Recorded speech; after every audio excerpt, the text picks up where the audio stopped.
Enough, please.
Om Shruti Smriti Purananam Alayam Karunalayam Namami Bhagavat Padam Shankaram Loka Shankaram Shankaram Shankaracharyam Keshavam Badarayanam Sutra Bhashya Kritau Vande Bhagavantau Punah Punaha Ishvaro Gururatmeti Murti Bheda Vibhagine Vyomavat Vyapta Dehaye Dakshina Murtaye Namaha Om Sakhana Bhavatu Sakhanau Bhunaktu Sakhaviryam Karavavahai Tejasvinavadhi Tamastu Ma Vidvishavahai Om Shanti Shanti Shanti.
Yajnavalkya.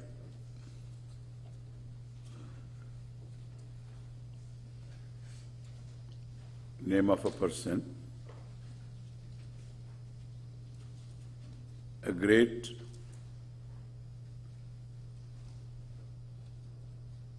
figure, a sage,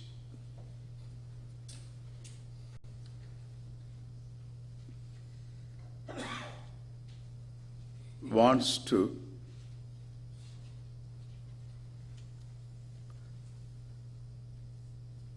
leave everything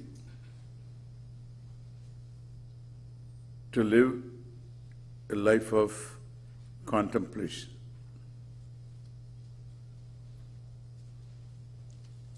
Leave everything behind.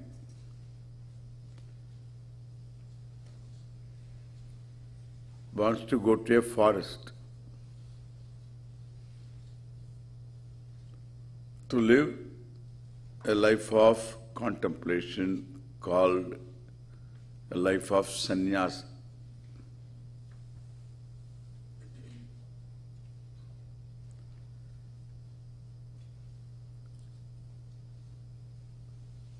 He had a lot to leave behind. lot of cattle, wealth, lot of lands. All this he received on different occasions from the king and rich people as a gift. So he was a learned grahastha.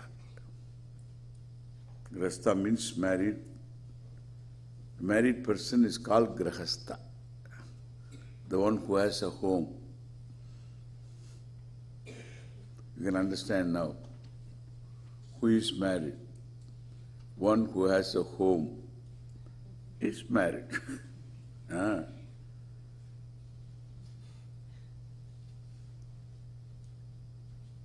It's a very funny translation we have, householder for grahastha. I don't know how did they get this. This somehow, the grahastha translation is taken for granted translation, is householder. But really, literally, grihe tishtati iti grahastha. The one who stays at home is a grahastha. Understand? The one who stays at home means one who goes home, he feels at home. Doesn't want to get out. Happy one going home. That's called home. That's why coming home, hitting a home run, being at home. Home is where you are at ease.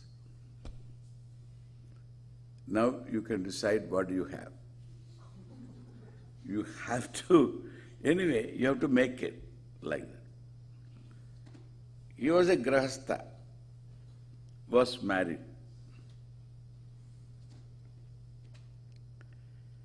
And this grahastha, married and wealthy he was. And he had naturally two wives. He was wealthy enough to have two wives. I don't know how in Vedic times it is all allowed, Vedic times, we don't question. It's called arsha. He had two wives, Maitreyi, Katyayani. He tells Maitreyi, it looks he has already talked to Katyayani. He took leave of her. And she might have been sad, but she didn't. There is no conversation. There is no dialogue. There is only a mention of her name. And then now he takes, goodbye. He says goodbye to Maitreyi and tells her that I am going to the forest. I have divided the property 50-50. Means Katyayani will have 50%, you have 50%. That means 500 heads of cattle, you have 500 heads of cattle. Lands, gold, everything, 50-50. He was rich, really rich. 500 is not enough. At one time, he got 10,000 cattle. 10,000 cows he got. Then afterwards, calves and all that, you think of it. So he was a rich man. The richness was in terms of heads of cattle, wealth. Even today in Andhra, among these Rajus in that East Godavari district, West Godavari district, West Godavari, The, the man is wealthy, considered wealthy, only when he has everyday junnu. Junnu is some kind of this out of milk they make this sweet. So boiling the milk with a lot of sugar. And this milk should be just the first 15 days after the cow has given birth to a calf. This is after childbirth. The 15 days, first 15 days milk is very thick milk, lot of fat. So that is the milk out of which the junnu is made. It's something is different.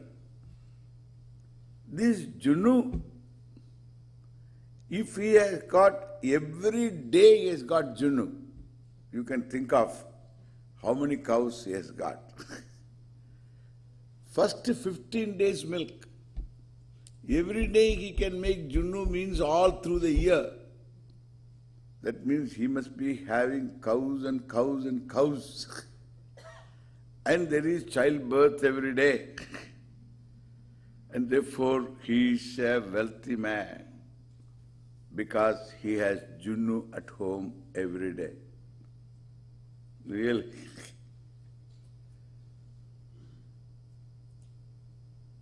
Even today,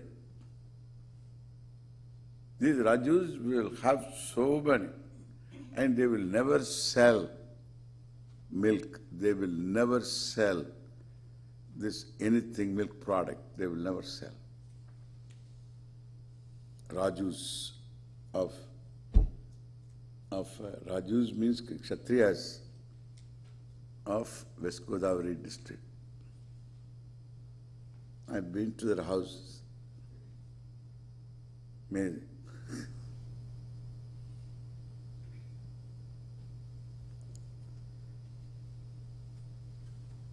Yajnavalkya had so many cows, very wealthy.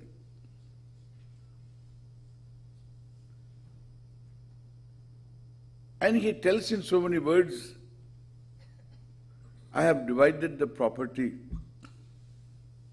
50-50. I am giving you this, and I am giving you this, all this wealth. I am repairing to the forest.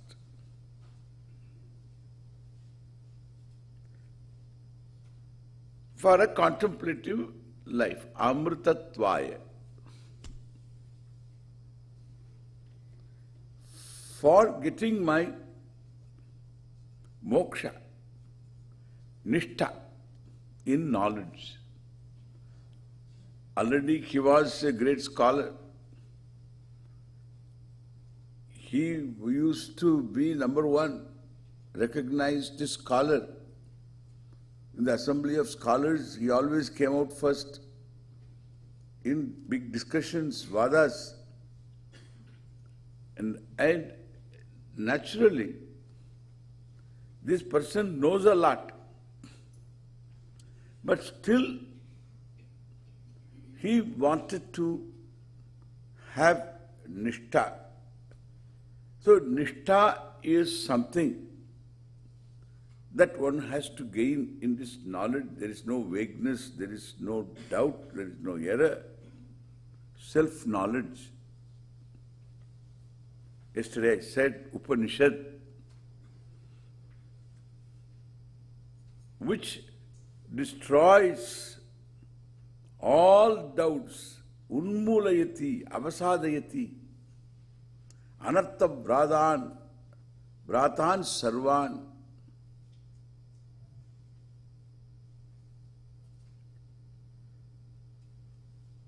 And that one, along with their causes,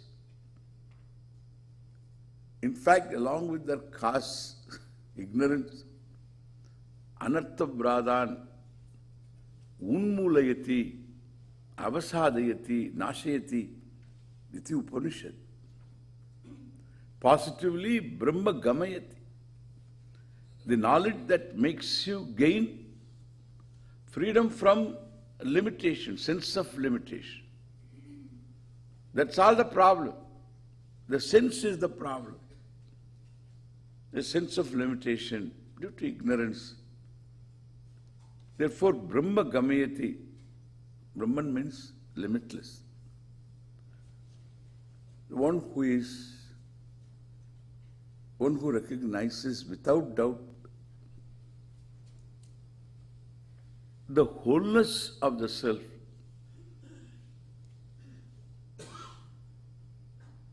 and that person has nishtha in that knowledge. Nishtha means nitaram sthiti. Stha dhatu. The root is stha.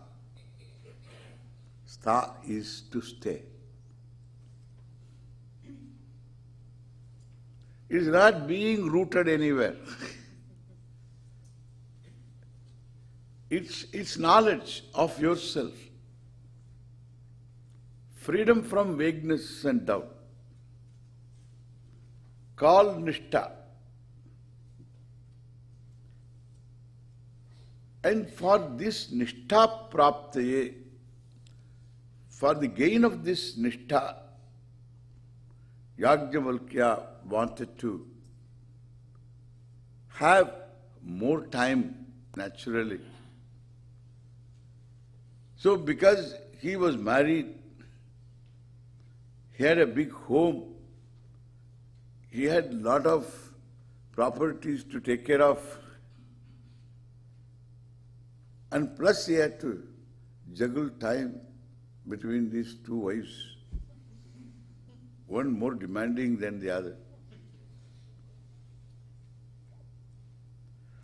So this fellow wanted to have, he had lived, in fact we should look at it this way, he was not a disenchanted person in marriage, therefore wants to run away. He has lived a full married life. And he has grown in the process. That's what the married life is meant for. Whether he was a father, we don't know, because there is no mention in the book. Must be a father too. It's all a growth process. So the marriage has paid off. And naturally now he feels that he can live a contemplative life. It is not by a decision you become contemplative. One has got to be ready, prepared for contemplative life. Contemplativeness should be natural. I can't say, I'm going to be contemplative from now on. One cannot say, I'm going to be contemplative from now on. Oh, what are you going to do? I'm going to be contemplative. Then why are you looking at me? I am contemplating upon your nose. Contemplative means what are you going to do? How you are going to be contemplative? It's all artificial, contrived. I want to be contemplative. You look funny. Not only you are funny, you will look funny because you have to be contemplative.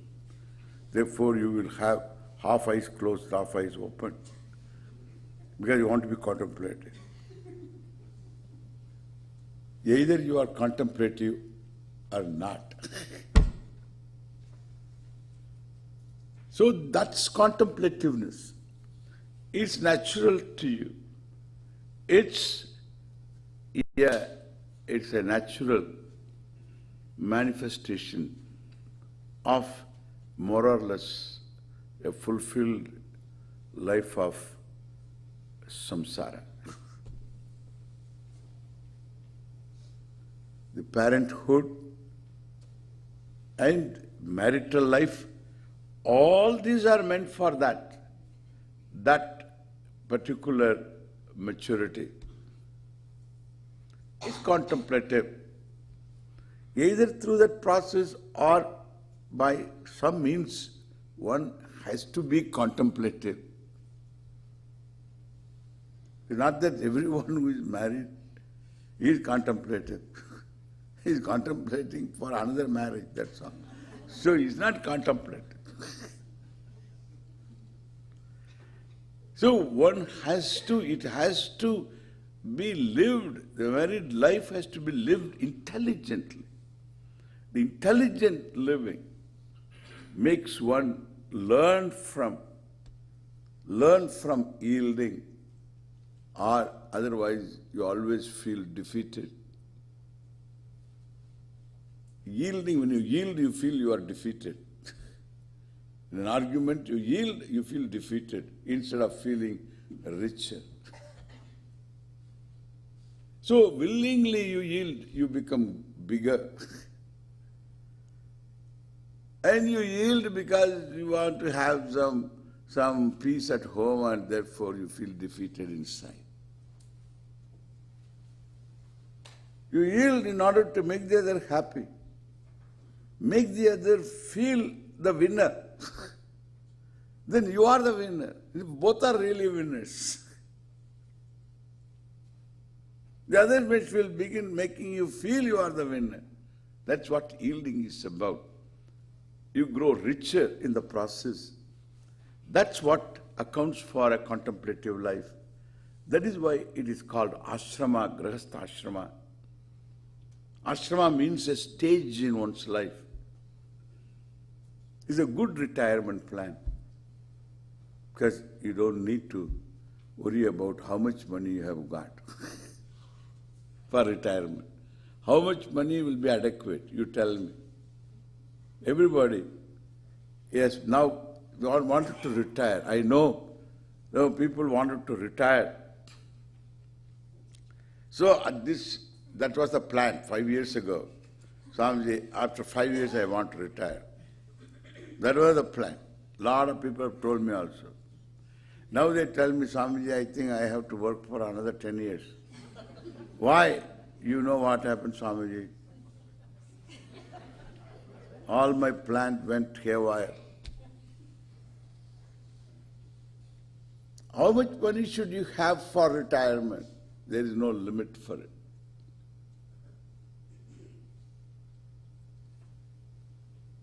And once retired, you cannot get $1 donation from that fellow. Even if he is sitting upon, that is why I always tell them work. Work. Because I have seen this. I have got personal experience. How many organizations I have started. How much I have been. I know exactly. So this, once retired, very difficult to tap money from that person. No donation, nothing. Because you always feel that you are sitting upon some old earned money. You require for the wintry day. Even though you have this money, this so much that it'll go for 7 generations. You can't spend. Sit on it. Sit on it. Sit on it. It will not hatch. Because of your weight, it goes down. Because of inflation, okay?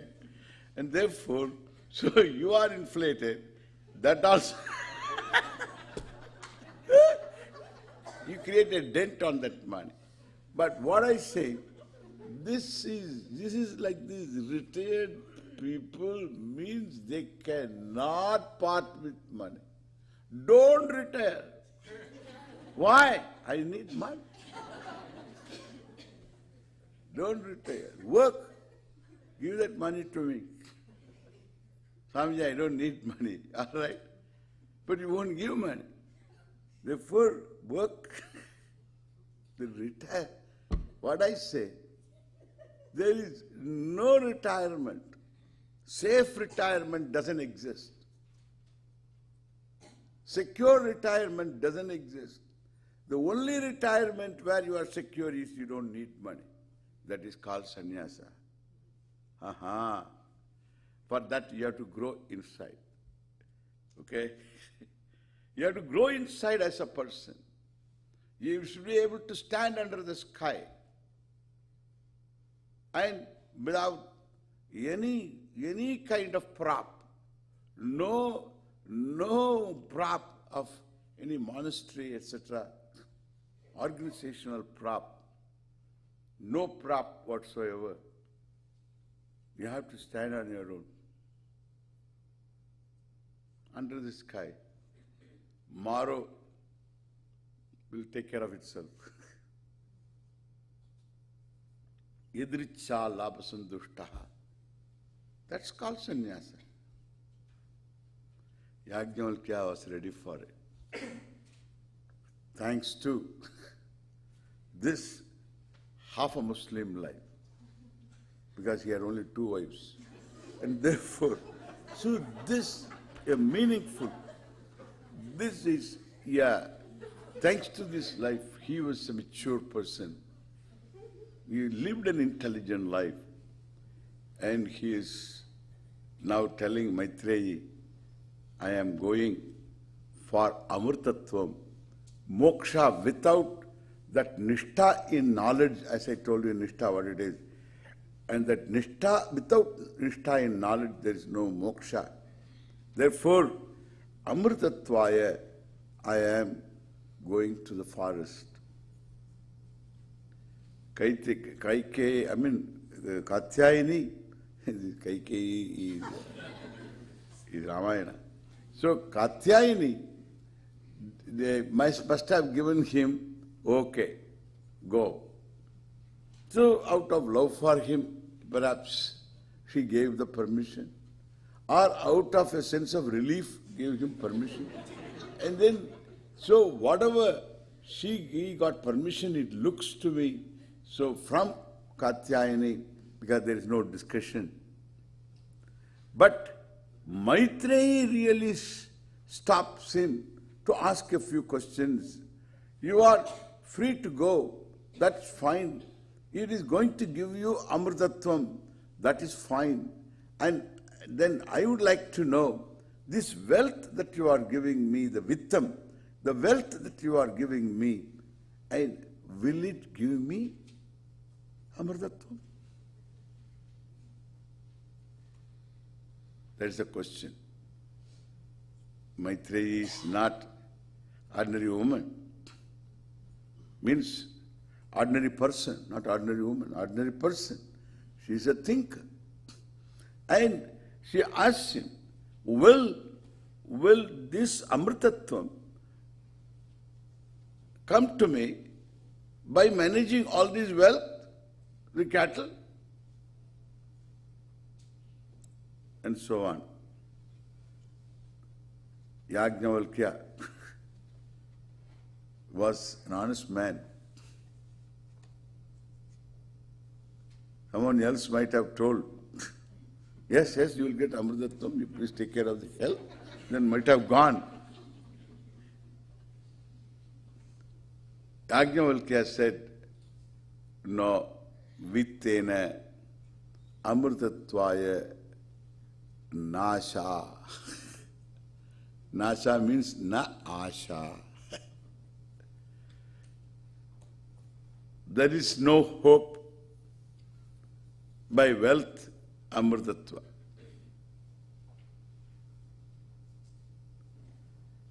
And someone said later, if a camel can pass through the eye of a needle, the rich man can go to heaven. There is nothing wrong with a rich man. Not a poor man will go anywhere. Both are notions. It's a silly thing to say, rich man cannot reach. He has never said, rich man will not reach. Make a mark. He didn't say, rich man will not reach. Nor he says, poor man reach. That's why they commit themselves to the vow of poverty. No sannyasi is wedded to poverty or to riches. He is wedded to truth, wedded to Ishvara. It's a wrong vow. You are thinking. That thinking itself suffers poverty. There is no thinking.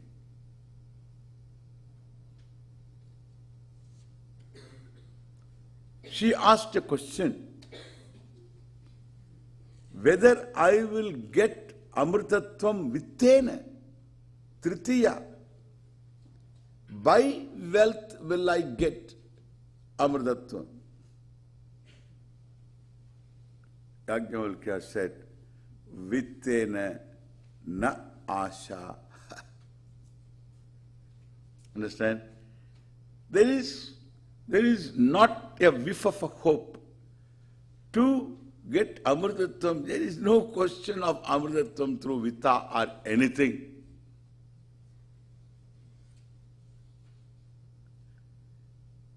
Vittam is not for Vittam's sake. If Vittam wealth is going to make you somebody, then you can amass wealth and become somebody. See the logic. It's an impeccable logic. And he says, if Vittam is going to make you secure,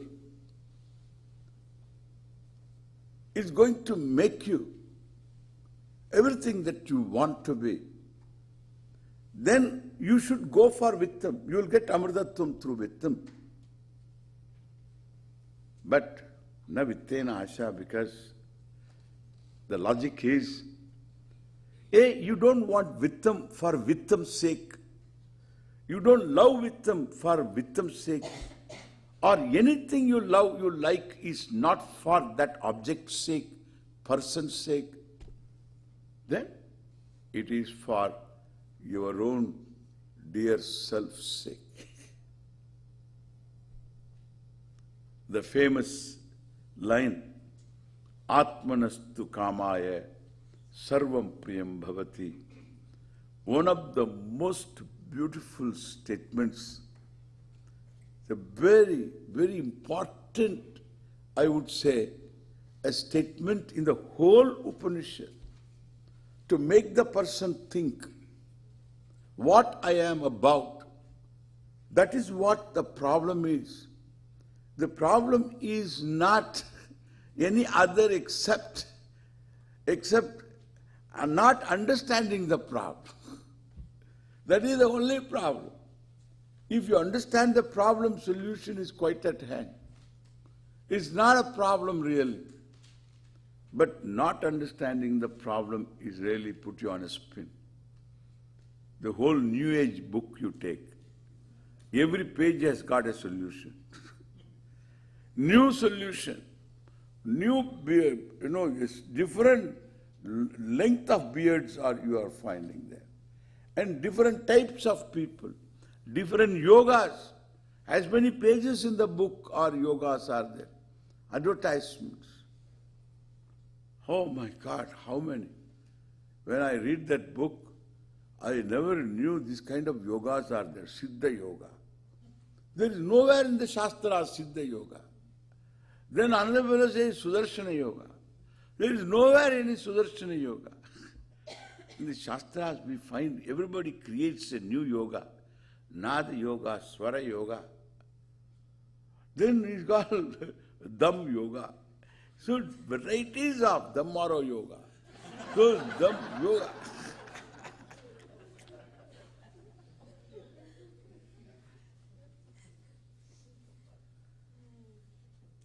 Different yoga. Page after page. Why? Because the problem is not clear.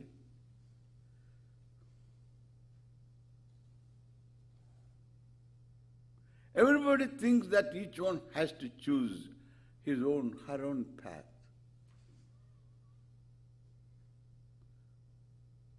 For the extrovert, there is yoga, the path of action. For the emotional, the path of devotion. Hey, for the emotional, path of action is necessary. You have to cut the emotion down a little bit.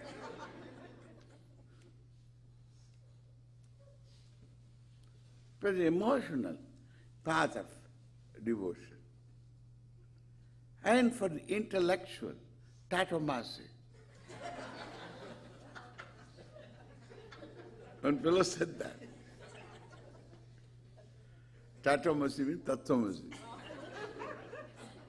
For the intellectual, tatomasi.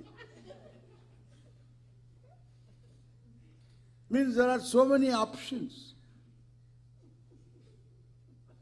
And good for nothing Hatha Yoga. The Hatha Yogi has got a hand rest. You have seen pictures? He's got a hand rest. It becomes very handy. When he has to hammer somebody, he turns it this way. It's a hammer, both sides, you know? That kind of hammer.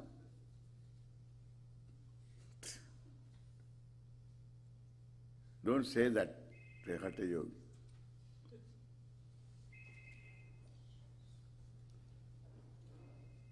It's all, what is the problem? What is it you want to accomplish? That's not clear. Therefore, what is your path? What's your trap?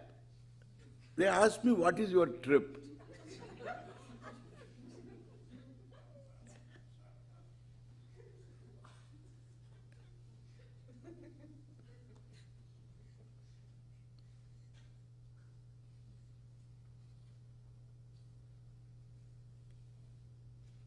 As though there is a path to limitless. All problem. It's endless, it is.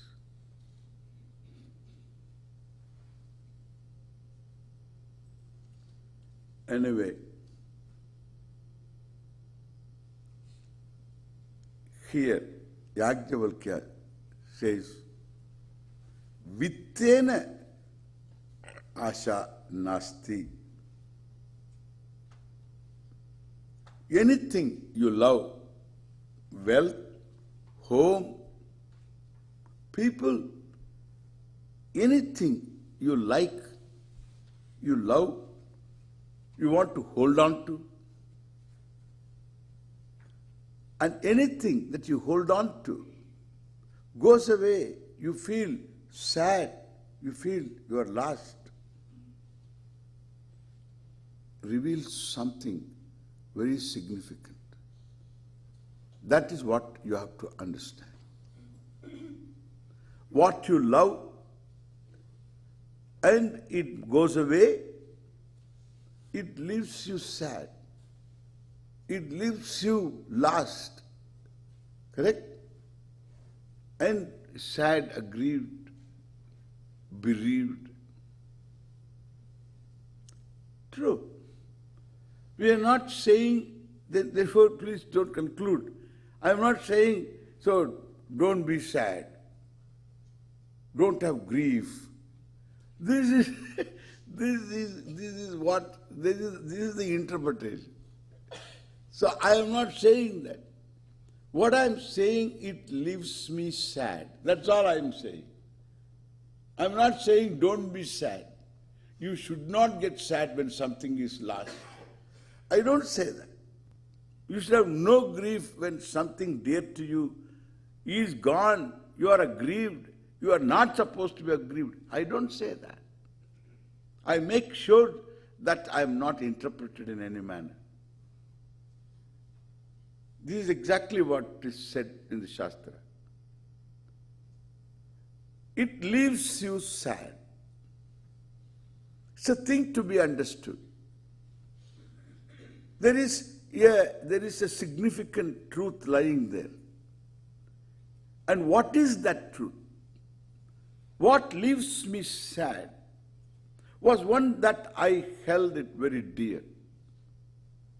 If I don't hold a given thing so dear, so important to me, it will never leave me so sad, so aggrieved.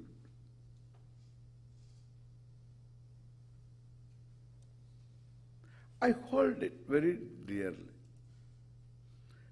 The other way around, if you look at it, I love this object. Why?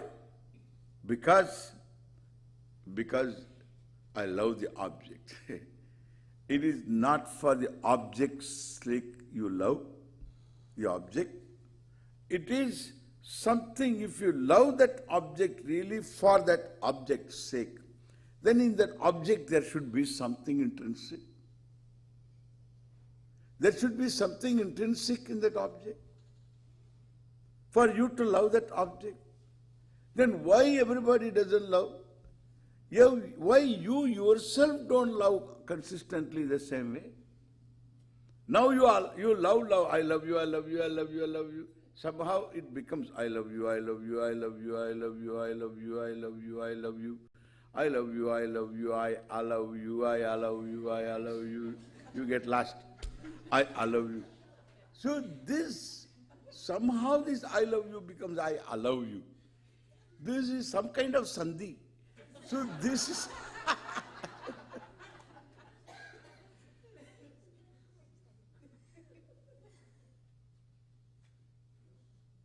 really.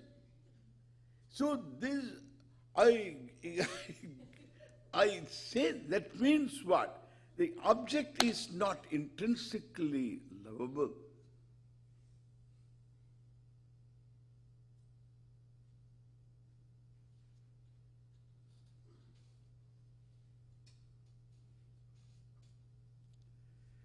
And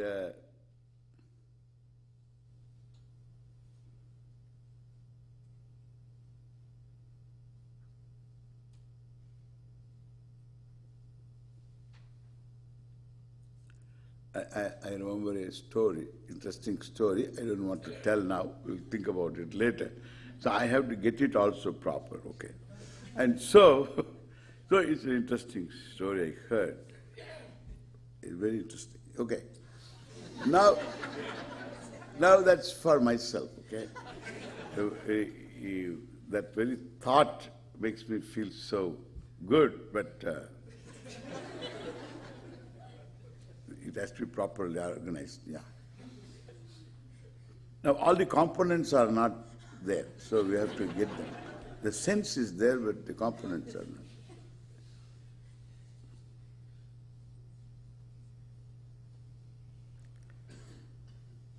In fact, whether it is money or it is real estate or it is anything else, person, it is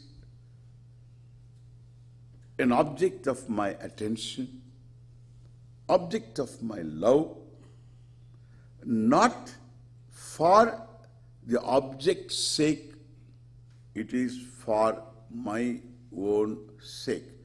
Atmanaha kamaya priyam bhavati.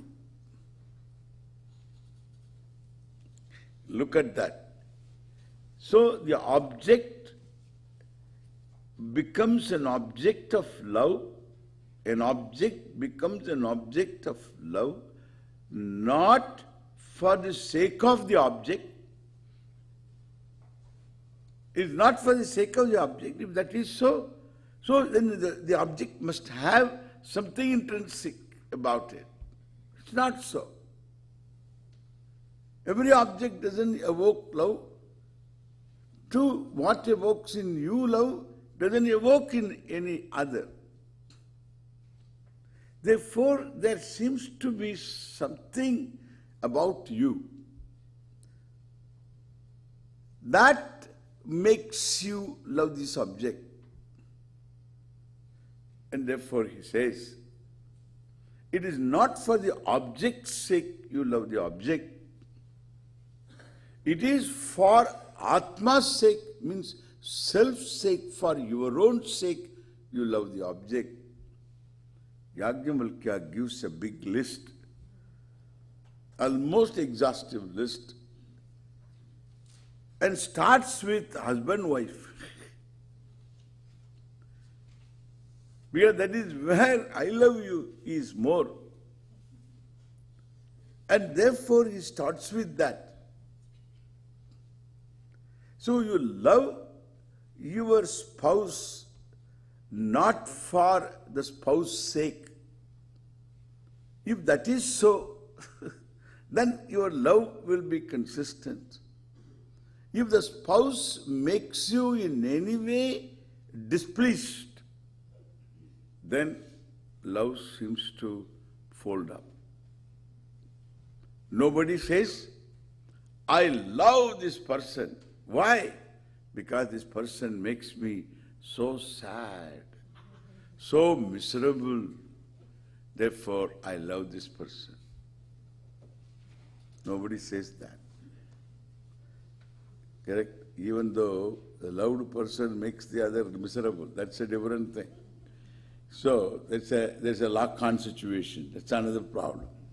It's a different problem.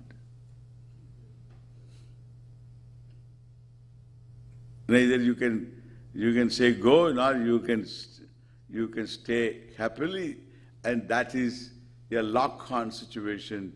That's a different problem. But the object of love evokes in me a taller person, more pleased person. Therefore, Atma is, the Atma Kama is called, Atma becomes pleased. The pleased person, Atmanaha Kamaya. This is also not translated properly. It is the pleased person, the happy person, that is evoked by the object. When the object evokes the pleased person, and the object becomes an object of love, then what is it that you love?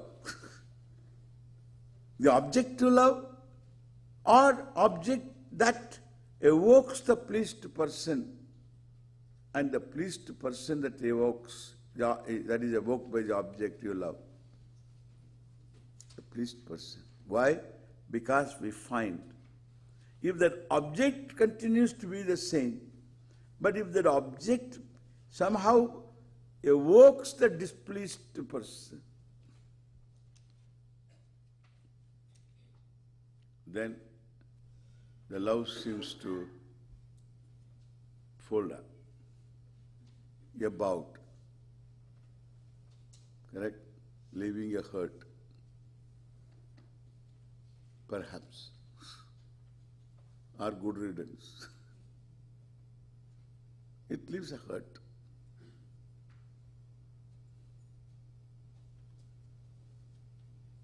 So what is loved is that pleased me. I love this object because it evokes the pleased me. Means, the pleased me means I am pleased. I am pleased, the pleased me. Atma becomes the object of Kama.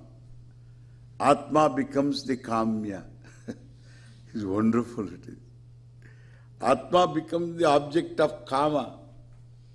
Otherwise, Atma becomes an object of hatred, dvesha. I loathe myself. And in the process I find, somebody pleases me, then that somebody becomes an object of love. There was a song By the way, I heard somewhere, it is this man who was told first time, man or woman, I don't know, and was told first time by somebody, I love you. The person believed that, and the person sings.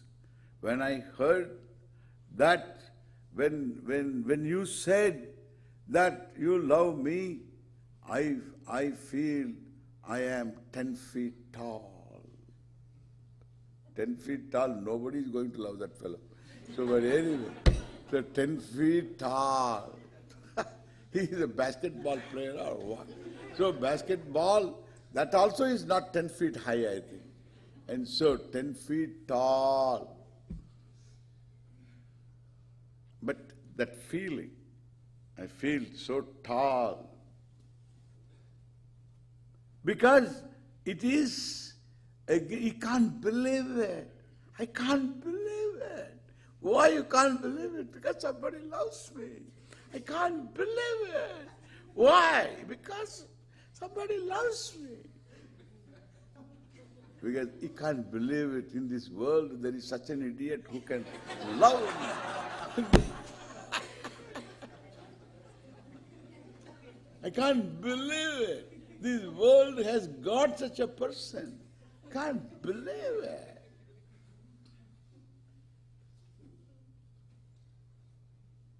I can go on and on this. But one thing, this tells something. That song tells me something. It's true. Your own version of yourself is belied.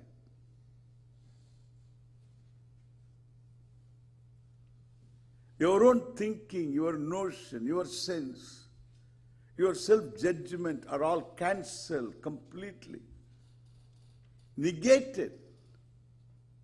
All these are negated by that one person for whom you seem to be totally all right, lovable. That's all you require. Because that brings out the pleased person. That's why people are hooked onto it. That brings out the pleased person. That's why it's very healing too.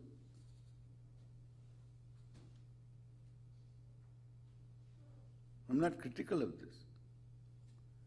It's healing. That's what is there in samsara. So it brings out the pleased person. So what you love is the pleased person. Atmanastu kamaya sarvam priyam bhavati.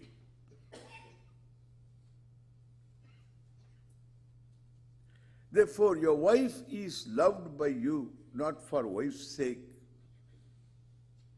It is for your own sake. Because she is able to evoke in you the pleased person. And it is not one-sided, the other way also it is the same. Husband is beloved to you because he evokes the pleased person in you. So both evoke mutually the pleased persons. Therefore there is love. Atmanastu kamaya sarvam priyam bhavati. Griham va, vittam va, or this kalatra or anything. Children, all these are loved for one's own sake. And one is the object of love. What you love is what makes you pleased. Understand? And this love is turned towards outside, the object, because that object evokes the pleased person. Therefore, what you really love is Ananda, the pleased person. Pleased person means in you. The person is always there. Displeased, there is no self-love. But when there is joy, that is what you love.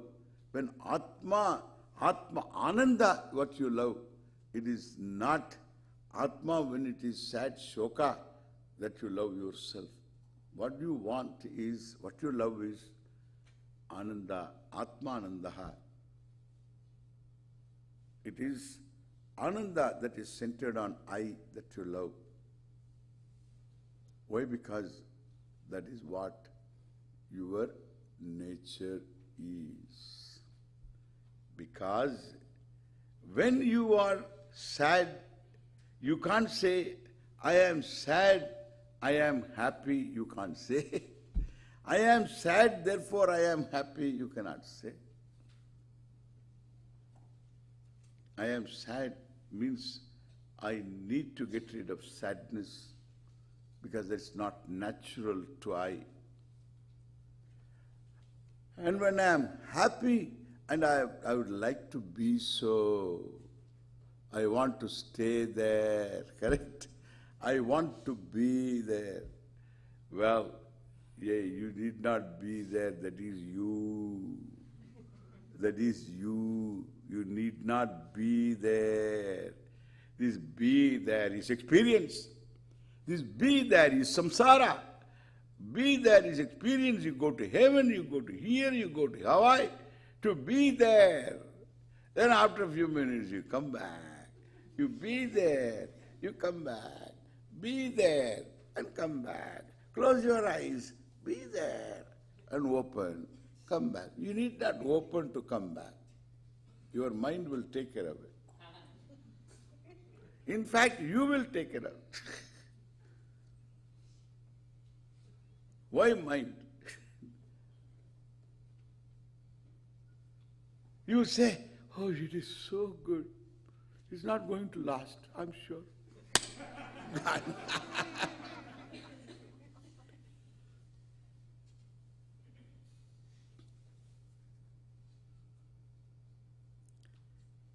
The very attempt to retain it is gone. It is you. It is just you. It's a problem of not recognizing the truth properly. Therefore, Maitreyi, Vittena na asha, Atma va are drashtavyaha. Atma is to be understood by you. Don't take it for granted.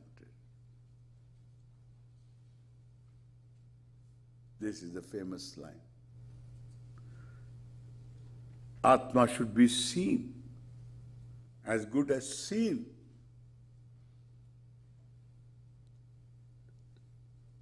Not by positive thinking. Atma should be seen as it is. That's all you need. Should be recognized. Seen means here recognized properly. You don't lack experience. Whatever you experience is Atma. The truth of it has to be recognized, understood. And how to recognize it, the next question is answered by Yajnavalkya. That we will see next class. Om Purnamadav Purnamidam Purnat Purnamudachyate Purnasya Purnamadaya Purnameva Vasishyate. Om Shanti Shanti Shanti.